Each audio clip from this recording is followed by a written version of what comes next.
या लोकसभेच्या निवडणुकांमध्ये भाजप वर्सेस या देशातली जनता, नरेंद्र मोदी वर्सेस या देशातली जनता असं या निवडणुकीतला प्रचार होता. लोकांनी त्यांच्या विरोधात इंडिया आघाडीच्या बरोबर या देशातली जनता उभी झालेली होती. त्यामुळे जो काही एक्झिट पोल आज दाखवला जातो त्या एक्झिट पोलवर किती विश्वास करावा हा विषय नाही, पण लोकशाहीमध्ये जनता ही मोठी असते आणि म्हणून या निवडणुकीत इंडिया आघाडीला 300च्या वर जागा मिळतील अशा पद्धतीचा कोल आज आम्ही पाहतोय.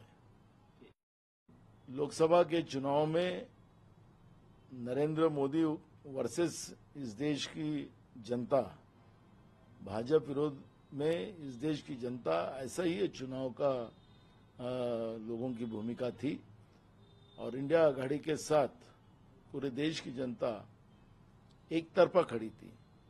और इसलिए जो भी एग्जिट पोल आज दिखाए जा रहे होंगे उस पर न जाते हुए हमारी भूमिका स्पष्ट है कि आखिरी लोकतांत्रिक व्यवस्था में, जनतांत्रिक व्यवस्था में जनता का कोल ही ये सबसे बड़ा होता है.